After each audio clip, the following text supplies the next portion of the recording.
Okay guys, let's open. Ito nga pala ang ginagamit ko sa mga isda ko na para hindi sila mamatay. Actually, buhay pa sila. 6 pieces na ang bilhin mo. Ang isang ganyan, 6 na. Tinan mo, bilangin pa natin. 1, 2,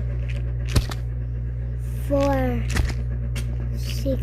Okay, 6 pesos. Kaya mag-open naman tayo sa ganto laman niya, sa isang ganto. Ganto laman niya, oh. Maliliit pero punong-puno.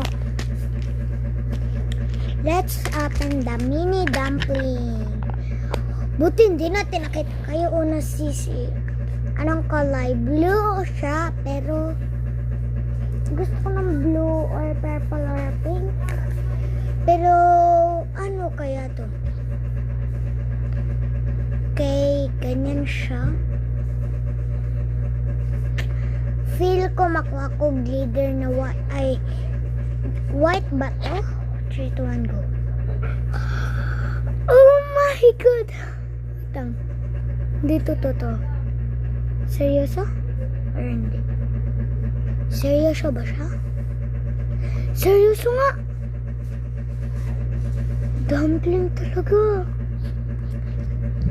Okay, ang gustong bumili nito, nasa yellow basket lang dito sa baba.